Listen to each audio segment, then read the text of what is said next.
Online ক্লাসে আমি স্বাগত জানাচ্ছি শাহনাজ পারভিন বলদিয়া মনোহর মাধ্যমিক বিদ্যালয়।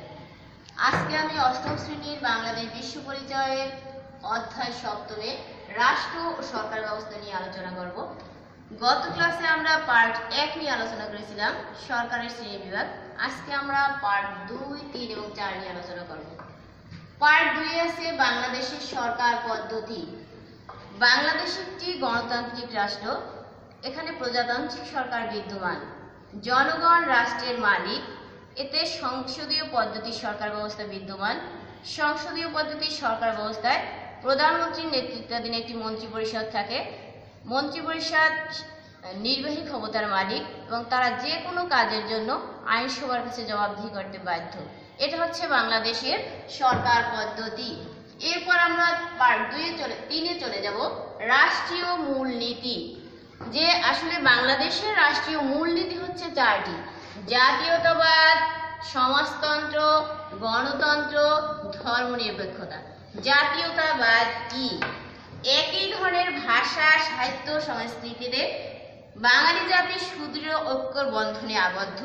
তাই সংবিধানে বলা হয়েছে একই ভাষা সংস্কৃতিতে আবদ্ধ বাঙালি জাতি যে ঐক্যবদ্ধ সংকল্পবদ্ধ সংগ্রামের মাধ্যমে স্বাধীনতা অর্জন করেছে, সেই ঐক্য সংহতি হবে বাঙালি জাতীয়তাবাদের ভিত্তি।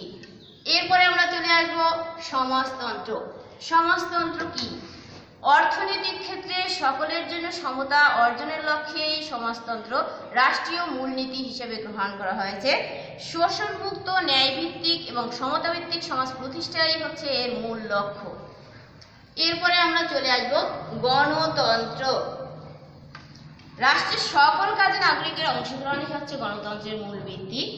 এর মাধ্যমে নাগরিকের মৌলিক মানবাধিকার ও স্বাধীনতা নিশ্চিত হয় এবং মানুষের মর্যাদা প্রতিষ্ঠিত হয়। এরপরে চলে আসবো ধর্মনিরপেক্ষতা। প্রতিটি রাষ্ট্রের প্রতিটি নাগরিকেই নিজ নিজ ধর্ম স্বাধীনভাবে পালন করার অধিকার আছে। প্রত্যেকেই তার যার যার ধর্ম স্বাধীনভাবে পালন করতে পারবে, সেখানে কোনো আসলে হস্তক্ষেপ করা যাবে না। এটাই হচ্ছে আসলে রাষ্ট্রের ধর্মনিরপেক্ষতা। এই 4টি মূলনীতি হচ্ছে আসলে রাষ্ট্রীয় মূলনীতি। এরপরে আমরা চলে আসবো পার্ট 3, সংবিধান। সংবিধানের বৈশিষ্ট্য। আসলে সংবিধান হচ্ছে একটা লিখিত দলিল। একটা বাড়ি তৈরি করতে যেমন নকশার প্রয়োজন, তেমনি একটা রাষ্ট্র পরিচালনা করতেও সংবিধান প্রয়োজন। সংবিধান ছাড়া রাষ্ট্র পরিচালনা করা সম্ভব না। 1971 সালের 26শে মার্চ বঙ্গবন্ধু স্বাধীনতার ঘোষণা দেয়।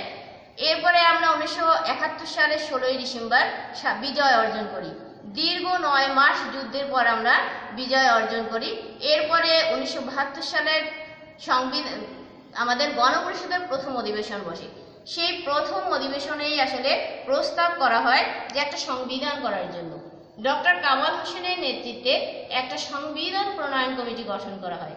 সেই সংবিধান প্রণয়ন কমিটি 6 মাসের মধ্যে একটা খসড়া সংবিধান প্রণয়ন করে এবং 30শে অক্টোবর সেটা নিয়ে আলোচনা করা হয় এবং একই বছরে আসলে 4 নভেম্বর সেটা আসলে পরিপূর্ণতা অর্জন করে।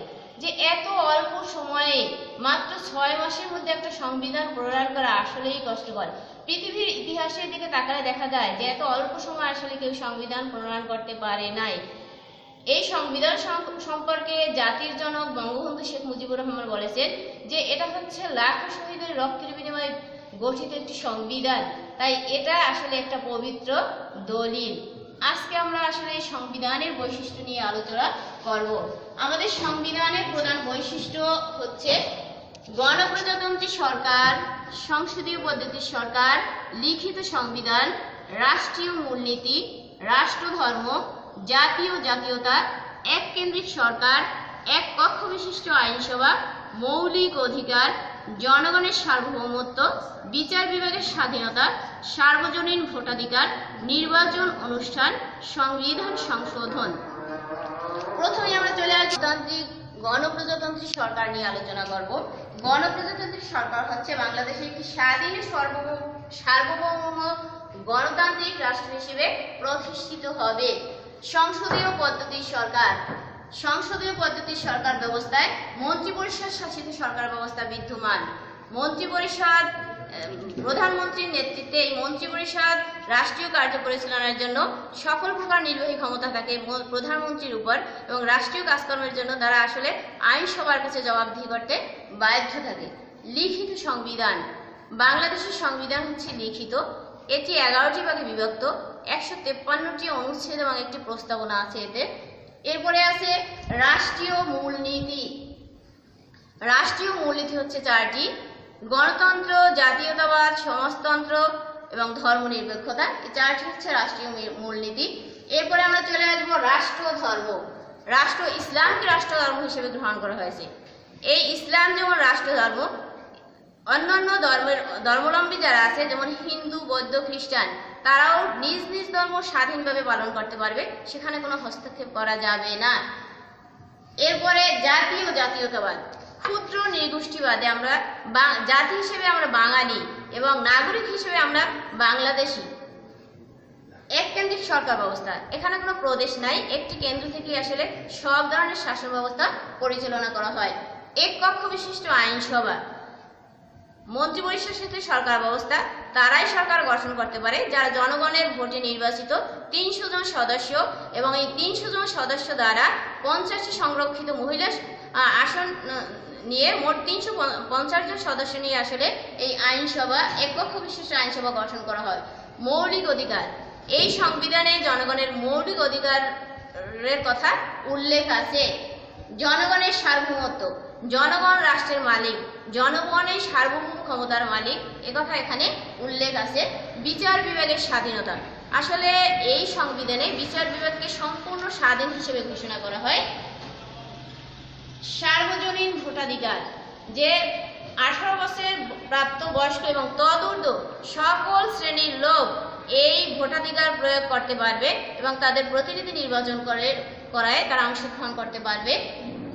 নির্বাচন অনুষ্ঠান, কোনো কারণে যদি সংবিধান ভেঙে যায় তাহলে 90 দিনের মধ্যে আমাদের নির্বাচন অনুষ্ঠিত হতে হবে, যেটা আসলে সংবিধানে উল্লেখ আছে। সংবিধান সংশোধন, জনগণই রাষ্ট্রের মালিক, জনগণের কল্যাণে যে কোনো সময় সংবিধান সংশোধনের ব্যবস্থা রয়েছে। যেহেতু জনগণের জন্যই রাষ্ট্র, জনগণের কল্যাণেই রাষ্ট্র পরিচালিত হয়, তাই সংবিধান সংশোধনের ব্যবস্থা রয়েছে। এটাই হচ্ছে আসলে আমাদের সংবিধানের বৈশিষ্ট্য। সংবিধান একটি রাষ্ট্রের দলিল। এই সংবিধানের প্রতি সম্মান ও শ্রদ্ধা প্রদর্শন করা আমাদের অবশ্যই উচিত এবং মান্য করা উচিত, এবং আমাদের প্রতিটি নাগরিকের এই সংবিধান সম্পর্কে জানা উচিত, রাষ্ট্রের আসলে মূল নীতিগুলো জানা উচিত। তাহলে আমরা একটি রাষ্ট্রকে সুষ্ঠু সুন্দরভাবে পরিচালিত করতে পারবো, এবং আমরা আমাদের নিজস্ব সম্পর্কে জানতে পারবো, আমাদের অধিকার সম্পর্কে আমরা সচেতন হতে পারবো। আমরা যদি জানি তাহলে একটি সুষ্ঠু সুন্দর রাষ্ট্র প্রতিষ্ঠা করা অবশ্যই সম্ভব হবে। আমি আশা করি তোমরা আজকে আমাদের এই পাঠের বিষয়গুলো বুঝতে পারছো। পরবর্তী ক্লাসের আমন্ত্রণ জানিয়ে আমি শেষ করছি। তোমরা ভালো থাকো, সুস্থ থাকো, এই প্রত্যাশায়। খোদা হাফেজ।